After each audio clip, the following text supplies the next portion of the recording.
Welcome to EnglishPass Podcast, brought to you from our local studio in Calgary.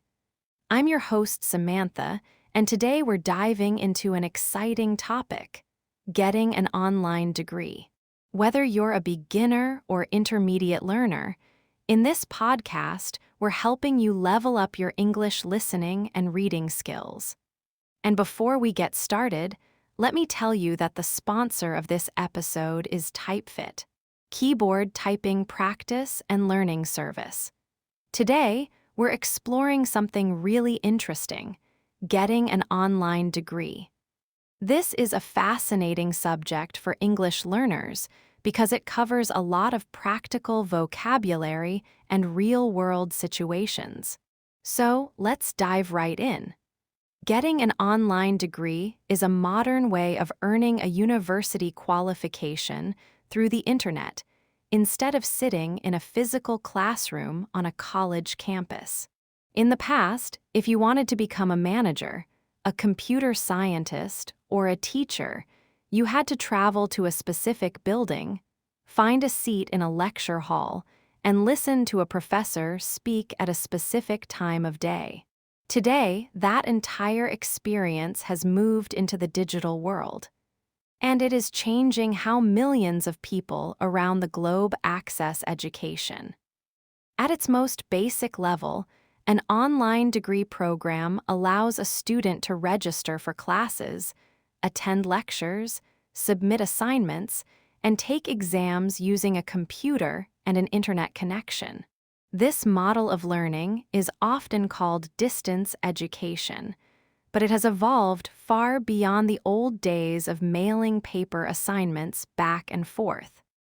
To understand why this is such a significant shift, we should look at some history. Long before the internet existed, people engaged in what were known as correspondence courses. In the mid-1800s, students would receive their lessons through the postal service. They would read the materials, write their answers by hand, and mail them back to a teacher who might be hundreds of miles away. It was a slow process, but it opened doors for people who lived in rural areas or who had physical disabilities that made travel difficult. Fast forward to the 1990s, and the rise of the World Wide Web changed everything. Universities began to see that they could host materials on websites, and suddenly, the speed of communication went from days to seconds. One of the most important concepts to understand when looking into this topic is accreditation. This is a key vocabulary word that every student must know. Accreditation is essentially a seal of approval from an official board or organization. It tells the world that a school meets certain quality standards. If you get a degree from an accredited institution, employers will trust that you actually learned what you were supposed to learn. If a school is not accredited, the degree might be seen as a piece of paper with no real value. This is a common misconception that students face. Many people worry that online degrees are not real or are less valuable than traditional ones. However, as long as the university is accredited by a recognized body, the degree is legally and professionally the same as one earned on a campus. Let us look at a real-world example to see how this works in practice. Meet Sarah. Sarah is a 35-year-old mother of two living in a small town in Nebraska. She works 40 hours a week as a clerk, but wants to become a human resources manager. The nearest university is a 3-hour drive away, which is impossible for her because of her children and her job. Instead of giving up on her dream, Sarah enrolls in an online Bachelor of Business Administration program at a state university. She logs into her classes at 9 p.m. after her children are asleep. She watches recorded lectures and participates in digital discussions. For Sarah, the online degree is the only path to a better career because it offers incredible flexibility. This leads us to another vital term, asynchronous learning. In a traditional classroom, learning is usually synchronous, meaning everyone has to be in the same place at the same time. Asynchronous learning, however, means that the educational materials are available whenever the student needs them. You can watch a lecture at midnight on a Tuesday or at 6 a.m. on a Saturday. This flexibility is the primary reason why online education has become so popular for working professionals. Consider another example involving an international perspective. Carlos lives in Bogotá, Colombia. He wants a master's degree from a prestigious university in the United Kingdom because of the global reputation such a degree holds. In the past, Carlos would have had to pay for expensive flights, a visa, and high living costs in London. Instead, he chooses an online Master of Science in Data Science from a top UK university. He stays in his home country, continues working his local job, and pays a much lower total cost while still receiving the exact same diploma as the students sitting in London. This shows how online degrees are breaking down geographical barriers and making prestige, or the high reputation and status of a school, accessible to everyone regardless of where they live. But how do students actually interact with each other? Many people think online learning is a lonely experience where you just read text on a screen. This is a major misconception. Most programs use something called an LMS, or Learning Management System. This is a digital platform where students can see their grades, talk to their professors, and work with their classmates. In a modern online degree program, collaboration is a key component. Collaboration means working together with others to achieve a goal. Students are often placed into virtual groups to complete projects. They use video conferencing tools like Zoom or Microsoft Teams to meet and discuss their work. Take the example of a group of 5 students in an online nursing leadership program. One student is in California, one is in New York, one is in Dubai, and 2 are in Singapore.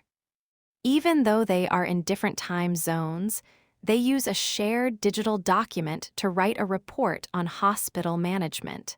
They learn not only the course material, but also how to work in a global, digital environment. This is a skill that modern employers value immensely. Despite the benefits, getting an online degree requires a huge amount of self-discipline. This is our 4th key vocabulary word. Self-discipline is the ability to make yourself do work even when no one is watching you. In a physical classroom, the professor is right there, and your peers are all around you. In an online setting, it is very easy to get distracted by social media, television, or household chores. Students who succeed in online programs are usually those who can set a strict schedule for themselves and stick to it without being told. Let's look at a 5th example involving a career switcher named Michael. Michael spent 15 years working in retail, but decided he wanted to move into cybersecurity. He didn't have the time to go back to school full-time, so he found a specialized online program. Because he had high self-discipline, he treated his online studies like a second job. He spent 20 hours every week practicing coding and studying network security on his laptop. Within 2 years, he earned his degree and moved into a high-paying tech role. For Michael, the online degree was a tool for transformation. We must also talk about digital literacy. This refers to the ability to find, evaluate, and communicate information through various digital platforms. When you pursue an online degree, you aren't just learning history or math. You are also becoming an expert at using digital tools. You learn how to navigate complex software, how to conduct research in digital libraries, and how to communicate professionally via email and chat. These are often called soft skills, and they are just as important as the degree itself in the modern economy. An interesting cultural note is how the 2020 global pandemic changed the way people view online degrees. Before 2020, some people still looked down on online education, thinking it was a shortcut or of lower quality. However, when almost every school in the world was forced to go online for several months, the public perception shifted. People realized that high-quality teaching can happen anywhere. Now, even the most famous universities in the world, like Harvard and Oxford, offer various online certificates and degree programs. Let's consider a sixth example, a high school graduate named Emily. Emily has high levels of social anxiety and found the idea of a large, crowded university campus very frightening. For her, the traditional college experience was a barrier to her education. By choosing an online degree in psychology, Emily was able to learn in a comfortable environment where she felt safe. She could express her ideas through writing in the discussion forums rather than having to speak in front of 300 people in a lecture hall. The online format allowed her to shine and maintain her mental health while earning her qualification. Another factor to consider is the cost. While some online degrees from famous universities are still expensive, many online programs are much cheaper than their on-campus counterparts. You save money on transportation, you don't have to pay for expensive meal plans, and you don't have to pay for a dormitory room. Some schools even provide digital textbooks for free as part of the tuition. For a student like James, who is our seventh example, this was the deciding factor. James lived in a rural area and had very little savings. By choosing an online community college program followed by an online state university degree, he was able to graduate with zero debt. This financial freedom allowed him to start his own small business immediately after graduating. As we look toward the future, online degrees are becoming even more advanced. Some programs are beginning to use virtual reality, or VR, to help students practice skills. Imagine a student in an online biology class putting on a VR headset and performing a virtual dissection of a frog from their own living room. Or a student in an online engineering program using a digital simulation to build a bridge and test its strength. These technologies are making online learning more interactive and hands-on than ever before. Our final example is Maria, a retiree who decided to get a degree in art history at the age of 70. She didn't want to drive to a campus at night or walk long distances between buildings. Through an online program, she was able to see high-resolution images of famous paintings and listen to world-class experts explain them. For Maria, the online degree was about the joy of lifelong learning and staying mentally active. It shows that online education is truly for everyone, regardless of age, location, or background. In conclusion of this exploration, getting an online degree is a journey of both academic learning and personal growth. It requires you to master technology, manage your time efficiently, and connect with people across the globe. While it might seem different from the traditional image of a student sitting under a tree on a grassy campus, It is a powerful and respected way to achieve your educational goals in the 21st century, providing you have the dedication to see it through to the end. And that's all for today's episode of EnglishPass Podcast. I hope you found this helpful. Remember to practice what you've learned and don't be afraid to make mistakes. That's how we improve. If you enjoyed this episode, make sure to subscribe and join us next time. Let me remind you that the sponsor of the episode is TypeFit, and I suggest to check the link at the description. I'm Samantha, and I'm excited to be your host for many more fascinating episodes to come. Until then, keep learning and keep growing. Goodbye.